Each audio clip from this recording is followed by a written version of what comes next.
Hello friends, स्वागत है इस चैनल पर। आज की इस वीडियो में हम लोग देखने वाले हैं बिहार दरोगा और बिहार पुलिस और बीएसएससी में पूछे जाने वाले महत्वपूर्ण प्रश्न। ये जितने भी प्रश्न लाए हैं इंडियन पॉलिटी से है। तो चलिए आप लोग इसमें से देखिए और कितना प्रश्न करते हैं ये बताइए। चलिए शुरू करते हैं। प्रश्न पूछा गया है कि संयुक्त राष्ट्र संघ के प्रथम महासचिव कौन थे। तो आप लोग जानते हैं कि संयुक्त राष्ट्र संघ, जिसे हम लोग संक्षिप्त में यूएन के नाम से जानते हैं, और यूएन का आप लोग पूरा नाम जानते हैं यूनाइटेड नेशन होता है। तो संयुक्त राष्ट्र के प्रथम महासचिव कौन थे। तो याद रखिएगा, ट्रिगिव लाई जो थे संयुक्त राष्ट्र संघ के प्रथम महासचिव थे।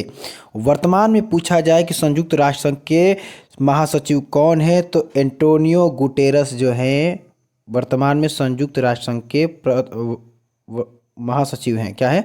महासचिव हैं। पूछा जाए कि बताइए संयुक्त राष्ट्र संघ की स्थापना कब हुआ था। तो ये याद रखिए कि पूछा ही जाता है 24 अक्टूबर 1945 को संयुक्त राष्ट्र संघ की स्थापना हुआ था। और पूछा जाए कि बताइए संयुक्त राष्ट्र संघ दिवस कब मनाया जाता है। तो 24 अक्टूबर को संयुक्त राष्ट्र दिवस मनाया जाता है। और आप लोग जानते हैं यूनाइटेड नेशन जो है ये जो है न्यूयॉर्क में है, अमेरिका के न्यूयॉर्क में है, ये याद रखिएगा। और संयुक्त राष्ट्र संघ के याद रखिएगा 6 अंग है। कितने अंग है फ्रेंड्स? 6 अंग हैं। चलिए हम लोग नेक्स्ट प्रश्न देखते हैं।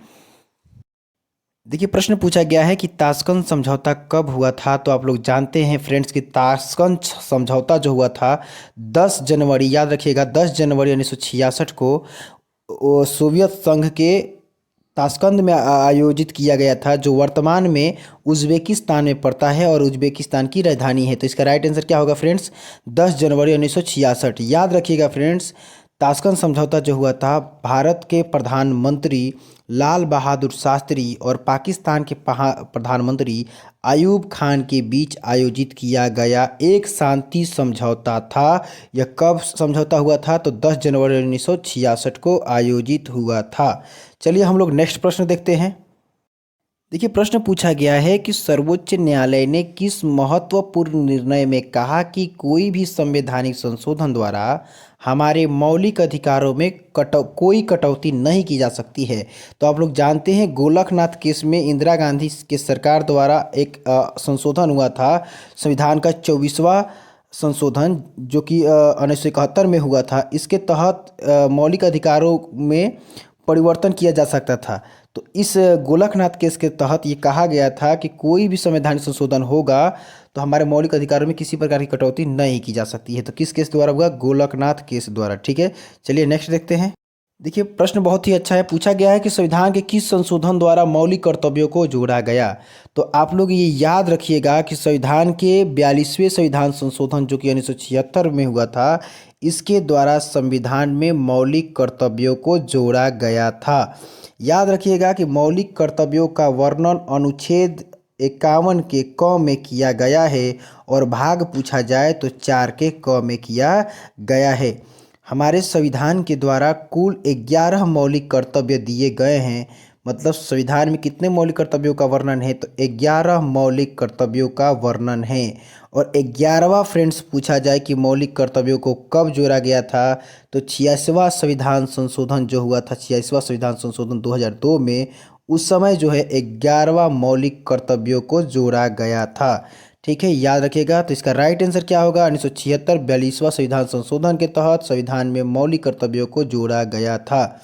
चलिए नेक्स्ट देखते हैं। देखिए प्रश्न पूछा गया है कि देश की रक्षा करने का कर्तव्य किस कोटि में आता है। बहुत ही इंपॉर्टेंट प्रश्न है, ये बार बार एग्जामों में पूछा जाता है कि देश की रक्षा करने का कर्तव्य, या देश के ध्वज का सम्मान करने का कर्तव्य, या संविधान का सम्मान करने का कर्तव्य, या राष्ट्रीय गीत का सम्मान करने का कर्तव्य, या राष्ट्रीय गान का सम्मान करने का कर्तव्य जो है ये हमारे मौलिक कर्तव्य के अंतर्गत आता है। हमारे मौलिक कर्तव्य के अंतर्गत आता है। आप लोग जानते हैं फ्रेंड्स कि मौलिक कर्तव्य जो हम लोग लिए हैं वो रूस के संविधान से लिए हैं। और मौलिक कर्तव्य का वर्णन संविधान के भाग 4 के क में और अनुच्छेद 51 क के अंतर्गत किया गया है। कुल मौलिक कर्तव्यों की संख्या 11 है, याद रखिएगा। यहीं पर फ्रेंड्स पूछा जाए मौलिक अधिकार किस देश के संविधान से लिया गया है। तो आप लोग जानते हैं अमेरिका के संविधान से लिया गया है। और मौलिक कर्तव्य रूस के संविधान से लिया गया है। और राज्य के नीति निर्देशक जो तत्व है ये जो लिया गया है आयरलैंड के संविधान से लिया गया है। तो ये याद रखिएगा। चलिए हम लोग नेक्स्ट प्रश्नों को देखते हैं। देखिए प्रश्न पूछा गया है कि कैबिनेट के मेहराब की आधारशिला किसे कहा गया है। तो आप लोग जानते हैं कि कैबिनेट के मेहराब की आधारशिला प्रधानमंत्री को कहा गया है। ठीक है, चलिए नेक्स्ट प्रश्न देखते हैं। देखिए, प्रश्न पूछा गया है कि राज्यों के शासन में किसे केंद्र का अभिकर्ता कहा जाता है, अर्थात कि एजेंट कहा जाता है। तो आप लोग जानते हैं कि राज्यों के शासन में राज्यपाल को केंद्र का अभिकर्ता कहा जाता है। आप लोग ये भी जानते हैं कि अनुच्छेद 155 के तहत राष्ट्रपति किसी राज्य में राज्यपाल की नियुक्ति 5 सालों के लिए करता है। कितने सालों के लिए? 5 सालों के लिए राज्यपाल की नियुक्ति किया जाता है। और आप लोग ये भी जानते हैं किसी भी राज्य का कार्यपालिका का प्रमुख जो होता है राज्यपाल ही होता है। किसी भी राज्य का कार्यपालिका का प्रमुख कौन होता है? राज्यपाल ही होता है। और ये भी याद रखिएगा कि राज्यपाल जो होता है राष्ट्रपति के द्वारा प्रसाद पर्यंत पद पर बना रहता है।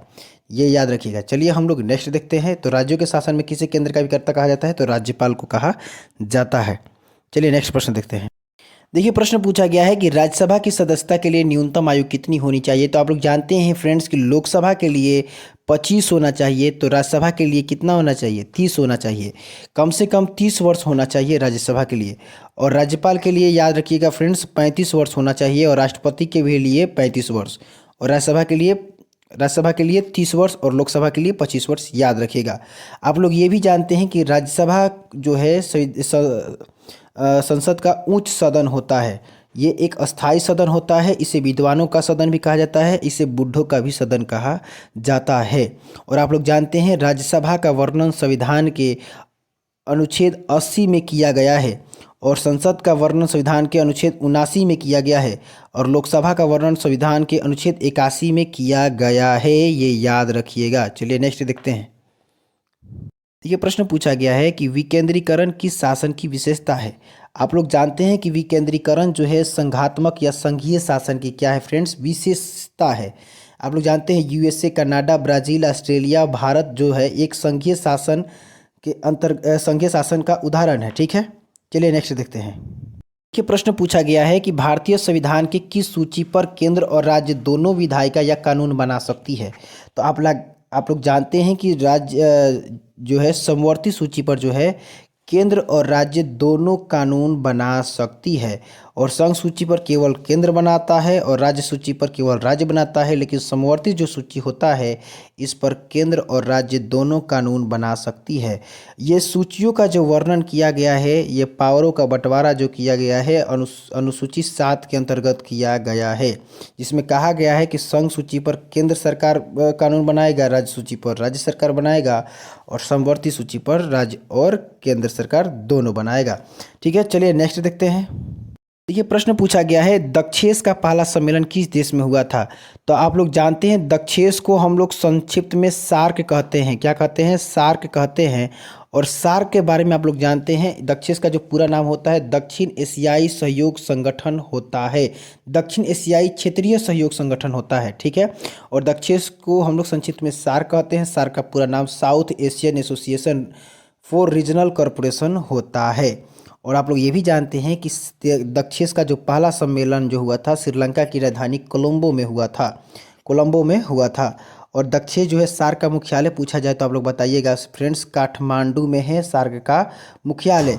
इसका स्थापना 8 दिसंबर 1985 को किया गया था। ये याद रखिएगा, 8 दिसंबर 1985 को किया गया था। और इसके सदस्य देशों की संख्या याद रखिएगा फ्रेंड्स 8 है।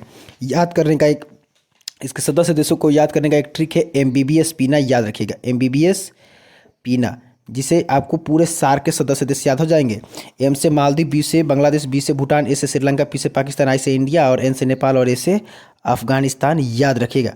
चलिए नेक्स्ट पूछा गया है कि भारतीय नागरिकता संशोधन अधिनियम 1986 के अनुसार जो व्यक्ति पंजीकरण के माध्यम से भारतीय नागरिकता प्राप्त करना चाहता है, यानी भारतीय नागरिकता संशोधन अधिनियम 1986 के अनुसार जो व्यक्ति पंजीकरण के माध्यम से भारतीय नागरिकता प्राप्त करना चाहता है तो उन्हें अब भारत में कम से कम कितने वर्ष तक निवास करना पड़ेगा। तो उसको कम से कम भारत में 5 वर्षों तक निवास करना पड़ेगा। इससे पहले यह अवधि 6 महीनों की थी, लेकिन इसे बढ़ाकर 5 वर्षों तक कर दिया गया है। याद रखिएगा फ्रेंड्स, देशीयकरण द्वारा नागरिकता अगर किसी व्यक्ति को प्राप्त करना है, देशीयकरण द्वारा अगर किसी व्यक्ति को नागरिकता प्राप्त करना है तो उसके लिए कम से कम उसको भारत में 10 सालों तक भारत में रहना पड़ेगा, तभी उसे देशीयकरण द्वारा नागरिकता मिल पाएगा। ये पहले जो अवधि थी ये 5 वर्षों की थी, देशीयकरण द्वारा नागरिकता। ठीक है, तो चलिए हम लोग नेक्स्ट प्रश्न देखते हैं। देखिए प्रश्न पूछा गया है कि हमारी नियोजन व्यवस्था किस विचारधारा पर आश्रित है। तो आप लोग जानते हैं कि लोकतांत्रिक और समाजवादी विचारधारा पर हमारी नियोजन व्यवस्था आधा आश्रित है। देखिए फ्रेंड्स, प्रश्न बहुत ही अच्छा पूछा गया है कि किस पंचवर्षीय योजना में गरीबी हटाओ कार्यक्रम पर विशेष ध्यान दिया गया। आप लोग जानते हैं कि पंचवर्षीय जो योजना है, पांचवी जो पंचवर्षीय योजना जो है, इसमें गरीबी हटाओ कार्यक्रम के लिए बहुत सारे भी योजनाएं आई थी। इसी में आप लोग जानते हैं न्यूनतम आवश्यकता कार्यक्रम की शुरुआत की गई थी। याद रखिएगा, पांचवी पंचवर्षीय योजना का समय अंतराल 1974 से 1979 है, लेकिन इसे 1978 में ही ख़त्म कर दिया जाता है जनता पार्टी के सरकार के द्वारा। ठीक है, देखिए पांचवी पंचवर्षीय योजना का मुख्य उद्देश्य यही था, गरीबी हटाओ। ठीक है, और पूछा जाए कि छठी पंचवर्षीय योजना का मुख्य उद्देश्य क्या था, तो रोजगार सृजन। क्या था? रोजगार सृजन। और पहली पंचवर्षीय योजना का टाइम पीरियड तो आप लोग जानते हैं 1951 से 1956 है। इसका मुख्य उद्देश्य यही था कि कृषि का विकास। और दूसरी पंचवर्षीय योजना पूछा जाए फ्रेंड्स, इसका मुख्य उद्देश्य क्या था, जिसका टाइम पीरियड था 56 से 61, उसका मुख्य यही उद्देश्य था कि भारी उद्योगों की स्थापना।